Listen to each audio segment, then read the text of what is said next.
Hi, friends.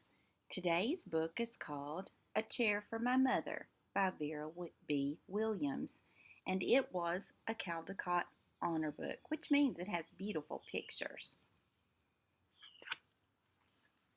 A Chair for My Mother by Vera B. Williams.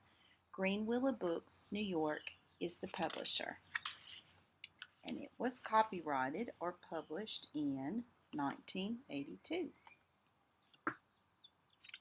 And it says here, to the memory of my mother, Rebecca Poringer Baker. So she's written this to her mother. My mother works as a waitress in the Blue Tile Diner. After school, sometimes I go to meet her there. Then her boss, Josephine, gives me a job too. I wash the salts and peppers and fill the ketchups. One time I peeled all the onions for the onion soup. When I finish, Josephine says, "Good work, honey," and pays me. And every time I put half my money into the jar. It takes a long time to fill a jar this big. Every day when my mother comes home from work, I take down the jar. My mama empties all her change from tips out of her purse for me to count. Then we push all the coins into the jar. Sometimes my mama is laughing when she comes home from work. Sometimes she's so tired she falls asleep while I count the money out into piles. Some days she has lots of tips. Some days she has only a little. Then she looks worried.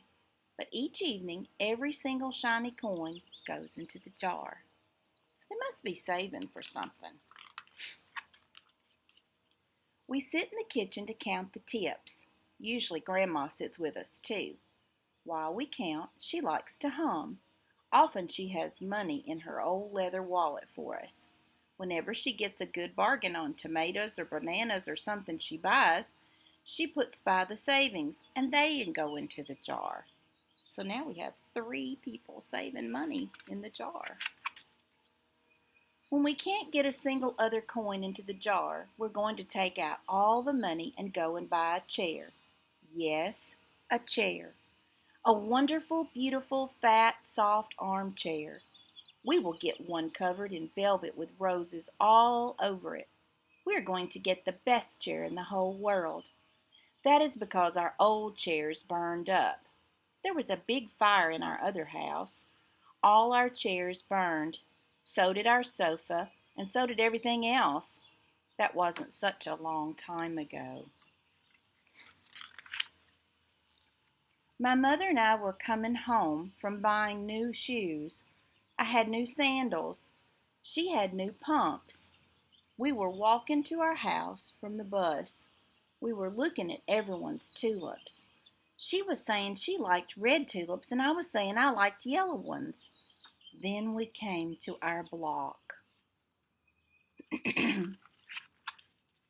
Right outside our house stood 2 big fire engines. I could see lots of smoke. Tall orange flames came out of the roof. All the neighbors stood in a bunch across the street. Mama grabbed my hand and we ran. My Uncle Sandy saw us and ran to us. Mama yelled, "Where's Mother?" I yelled, "Where's my grandma?" My Aunt Ida waved and shouted, "She's here, she's okay, don't worry." Grandma was all right. Our cat was safe too, though it took a while to find her. But everything else in our whole house was spoiled. What was left of the house was turned to charcoal and ashes. We went to stay with my mother's sister, Aunt Ida, and Uncle Sandy. Then we were able to move into the apartment downstairs. We painted the walls yellow. The floors were all shiny, but the rooms were very empty.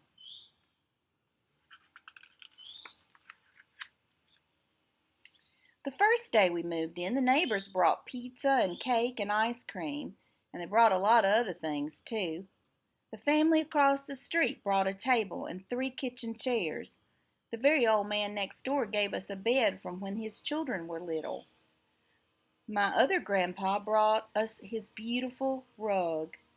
My mother's other sister, Sally, had made us red and white curtains. Mama's boss, Josephine, brought pots and pans, silverware and dishes. My cousin brought me her own stuffed bear. Everyone clapped when my grandma made a speech. "You are all the kindest people," she said, "and we thank you very, very much. It's lucky we're young and we can start all over."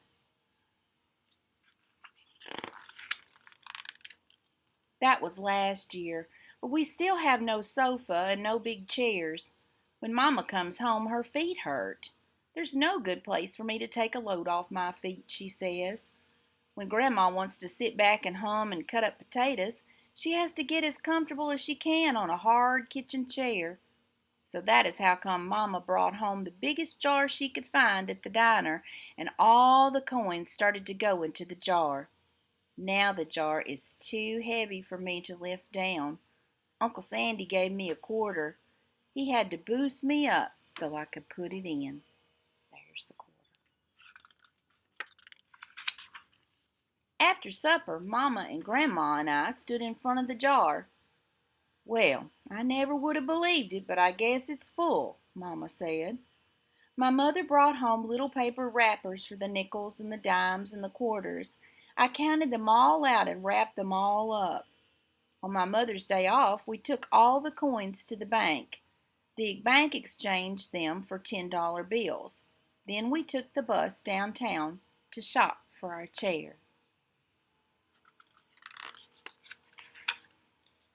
We shopped through 4 furniture stores. We tried out big chairs and smaller ones, high chairs and low chairs, soft chairs and harder ones. Grandma said she felt like Goldilocks and the 3 bears trying out all the chairs. Finally, we found the chair we were all dreaming of, and the money in the jar was enough to pay for it. We called Aunt Ida and Uncle Sandy. They came right down in their pickup truck to drive the chair home for us. They knew we couldn't wait for it to be delivered. I tried out our chair in the back of the truck. Mama wouldn't let me sit there while we drove, but they let me sit in it while they carried it up to the door. There's their new chair. Looks just like what they wanted. We set the chair right beside the window with the red and white curtains. Grandma and Mama and I sat in it while Aunt Ida took our picture. Now Grandma sits in it and talks with people going by in the daytime. Mama sits down and watches the news on TV when she comes home from her job. After supper, I sit with her and she can reach right up and turn out the light if I fall asleep in her lap.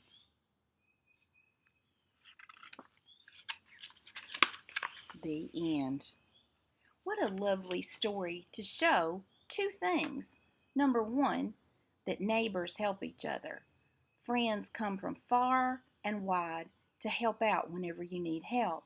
And it also shows that when you save and you think about things and plan ahead, you can have what you want.